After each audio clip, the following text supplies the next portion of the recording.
కాశీలో Suman TV. Suman TV ప్రేక్షకులకి నమస్తే. కాశీలో సుమన్ టీవీ మీ అందరి కోసం చాలా అంటే చాలా విషయాలు తెలుసుకొని మీ అందరికీ చెప్పే ప్రయత్నంలోనే ఈ గొప్ప ప్రోగ్రామ్ని ప్రారంభించడం మొదలైంది. సో ఈ కార్యక్రమాన్ని మనకి స్పాన్సర్ చేస్తున్న వారు వారాహి సిల్క్స్. పెళ్ళైనా పండగైనా వేడుక ఏదైనా పట్టుచీరల ప్రత్యేక వేదిక వారాహి సిల్క్స్. సాంప్రదాయానికి సౌందర్యానికి వారధి.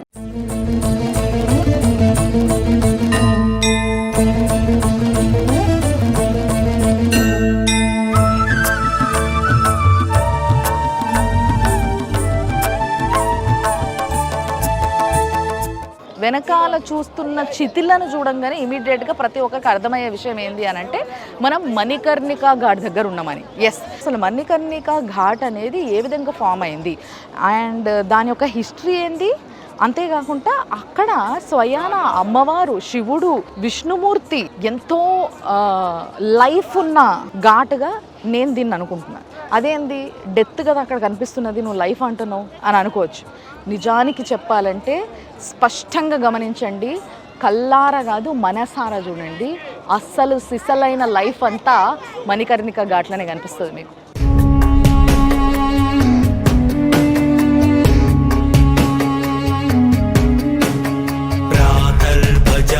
పరమేశ్వర బాహుదండా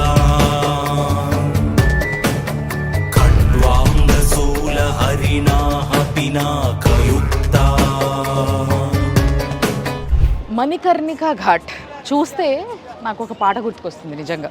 ఆట కథగరా శివ ఆట కథ కేశవ అనే పాటని, అంటే అది యాక్చువల్గా శివుని యొక్క తత్వము మన జీవన విధానంలో నిజంగా మనం లైఫ్కి చాలా దగ్గరగా మన లైఫ్ని మనం అబ్జర్వ్ చేస్తే ఏదైతే ఉంటుందో ఆ పాటలు అదే ఉంటుంది. కానీ ఎంతో పుణ్యం చేసుకుంటే వచ్చింది ఈ జన్మ. ఎందుకంటే ఆయన గొప్పదనాన్ని మాట్లాడుకోగలుగుతున్నాం, ఆయన గొప్పదనాన్ని చాటి చెప్పగలుగుతున్నాం, ఆయన గొప్పదాన్ని కల్లారా చూడగలుగుతున్నాం.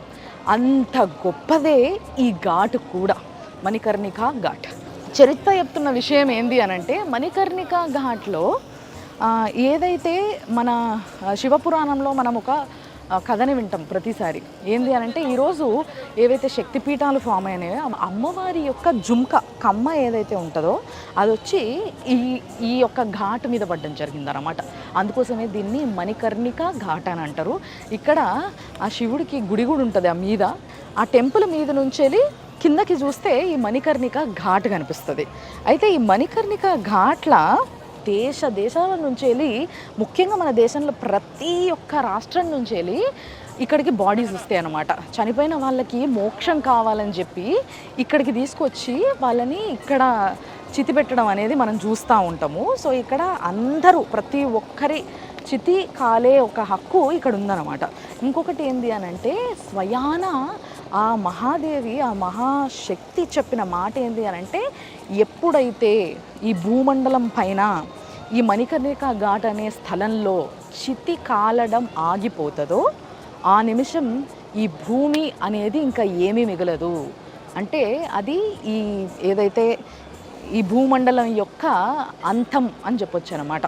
కానీ నిజంగా ఇది చూసినప్పుడు అనిపిస్తుంది జీవితం చూడండి అని. నిజంగా అక్కడ శివుడు, ఇక్కడ గంగమ్మ, మధ్యలో మణికర్ణికా ఘాట్ అంటే అమ్మవారి యొక్క జుంకా పడ్డ జాగా, ఆమె శక్తి విస్తరించుకున్న జాగా. ఈ జాగలో మోక్షాన్ని పొందుతున్నారు జనాలు.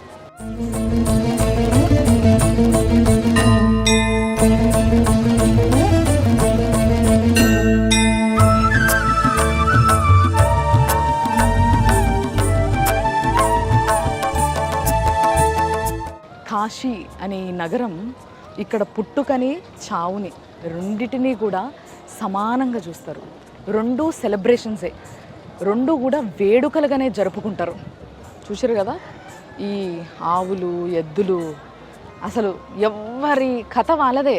ఏ ఒక్కరి కళ్ళల్లో నీళ్ళు కనిపించవు, కానీ పుట్టేడంత బాధ ఉంటుంది వాళ్ళ సొంతోళ్ళు దూరం అయినరు అని. కానీ ఒకవైపు సంతోషంగా ఉంటుంది, ఎందుకంటే వాళ్ళు కోరుకున్నది ఏదైతే ఉందో, నేను చనిపోయినప్పుడు మోక్షాన్ని ఆ దేవుడు నాకు ప్రసాదించాలి, దాంట్లో మనవంతుగా మనము వాళ్ళని ఈ ఘాట్లో చితి ముట్టియాలి అని చెప్పేసి వాళ్ళు కోరుకోవడమో వీళ్ళు అనుకోవడమో జరుగుతుంది కదా. అది ఆ ఆఖరి కోరిక ఇక్కడ తీరుతుంది అనమాట. సో అంత గొప్ప ఘాట్ ఇది. సో ఈ ఘాట్ యొక్క విశిష్టత ఎంత చెప్పినా తక్కువే. చాలామంది ఇక్కడ వచ్చి కూర్చొని కొన్ని రోజులు గడిపేస్తారంట జీవితాన్ని అర్థం చేసుకోవడానికి.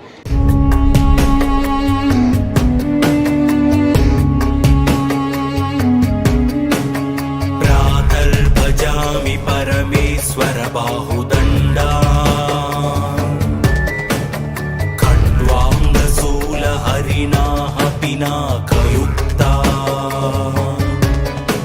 కాశీలో సుమన్ టీవీ అనే కార్యక్రమాన్ని స్పాన్సర్ చేస్తున్న వారు వారాహి సిల్క్స్.